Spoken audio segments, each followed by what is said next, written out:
این کتاب شریف سلیم بن قیس هلالی رحمه الله هست، مجلد ثانی.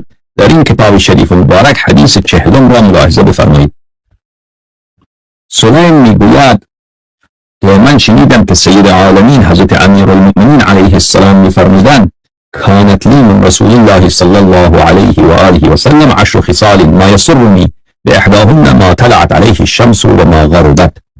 فرمودند هم مولای عالم سید عالم شاه مردان امام ما و شما حضرت امیرالمؤمنین علیه السلام که من و رسول خدا صلی الله علیه و آله و سلم با هم رابطه‌ای داشتیم که در این رابطه پیغمبر خدا صلی الله علیه و آله و سلم 10 چیز درباره من فرمودند که هر یکی از اینها از تمام آنچه که خورشید را آن طلوع کرده بهتر است. گفته شد که یا امیرالمؤمنین آنها را برای ما بازگو بکنید، بیان بفرمایید که آنها چیست. فرمود بله، یا علی انت الاخ و انت الخلیل و انت الوصی و انت الوزیر. امیرالمؤمنین علیه السلام فرمودند که رسول الله صلی الله علیه و آله و سلم به من فرمودند که یا علی جان شما برادر منید و شما خلیل و محبوب منید و شما وصی من هستید و شما پناهگاه من، مشکل گشای من و یاور من هستید. و انت الخلیفة فی الاهل والمال و فی کل غیبة اغیبها. و شما جانشین من هستید بر خانه من، شما جانشین من هستید بر مال من و در هر وقتی که من نباشم اون کسی که نائب من هست، اون کسی که جانشین من هست شخص شخیص و نفس نفیس حضرت عالی من باشه. و منزلتک منی که منزلتی من ربی. فرمودم که همان منزلتی را که من از پروردگار آدم دارم که من از جانب خدا فرستاده و رسول و واجب طاعه هستم، شما همان منزلت را از من دارید که شما زبان من هستید و شما نائب من هستید و شما پیغام رسان من هستید و شما از جانب من واجب طاعه هستید. و انت الخلیفة فی امتی. و شما جانشین من، سرور این امت شما هستید. ولیک ولی و عدوک عدوی. هر کسی که دوست شما باشد دوست من است و هر کسی که دشمن شما باشد دشمن من است. و انت امیر المؤمنین و سید المسلمین من بعدی. و شما پادشاه مؤمنان و آقای مسلمانان بعد از من هستید. بعد امیر المؤمنین علیه السلام رو به یاران خود کردند فرمودند یا معشر الصحابه والله ما تقدمت على امر الا ما احد الی فیه رسول الله صلی الله علیه و آله. فرمودند که ای یاران من بدانید که من هر کاری که کردم انجام دادم، در زندگیم هیچ کاری نبودم مگر اینکه به امر حضرت رسول الله صلی الله علیه و آله، به فرمان حضرت نبی کریم صلی الله علیه و آله و سلم بوده. فطوبى لمن رسخ حبنا اهل البیت فی قلبه. پس خوشا به حال آن کسی که حب ما اهل بیت علیهم السلام در قلب او استوار باشد، ریشه‌دار باشد و در قلب او ثابت باشد. لیکون الایمان اثبتا فی قلبه من جبل احد فی مکانه.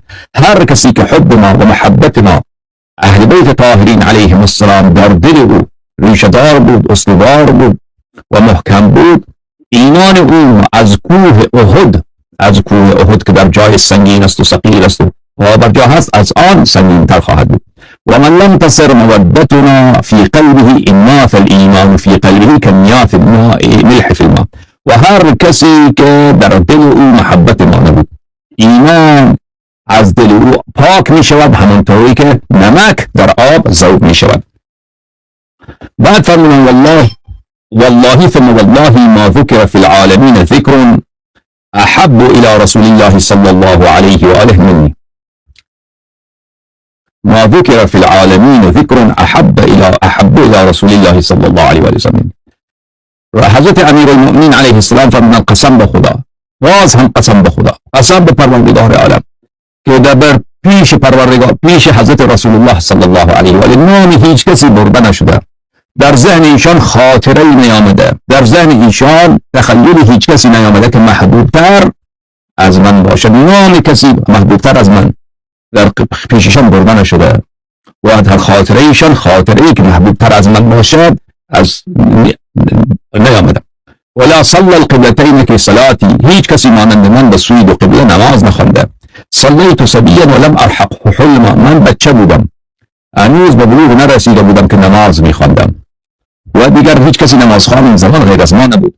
و هذه فاطمه بضعه من رسول الله صلی الله علیه و آله تحتی. و این همسر من هستند حضرت صدیقه کبرا فاطمه الزهرا سلام الله علیها دختر پیغمبر خدا صلی الله علیه و آله که همسر من هستند، هی فی زمانها کمریم ابنت عمران فی زمانها، و ایشان مانند حضرت مریم که در زمان خودشان بودن، ایشان این چنینند. و اقول لكم ثالثه، و مطلب سلام شما بگون، ان الحسن والحسين سبتا هذه الامه، حسن و حسین علیهم السلام دو وصی پیغمبر خدا صلی الله علیه و آله در این امتن، و هما من محمد كمكان العینین من الرأس صلی الله علیه و آله و سلم. و حضرت امام حسن و امام حسین علیهم السلام را رسول خدا صلی الله علیه و آله و سلم آنچنان گرامی می داشتند، آنچنان دوست داشتند مانند دو چشم که در سر آدم. و اما انا فمکان الیدین من البدن، و در نزد من امام حسن و امام حسین علیهم السلام دو بازوی منند، دو دست منند. و اما فاطمه فکمکان القلب من الجسد، اما صدیقه طاهره زهرای اطهر سلام الله علیها، ایشان مانند قلب من در بدن من هستند، مانند دل من قلب من در روح من هستند. مثلنا مثل سفینه نوح، من رکبها نجا و من تخلف عنها غرق.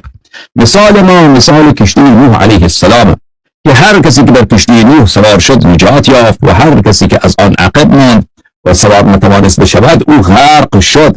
پس این اهل بیت طاهرین علیهم السلام، هر کسی که آنها را پذیرفت و هر کسی که دست به دادن آنها شد نجات یافت، و هر کسی که از آنها عقب ماند او غرق شد.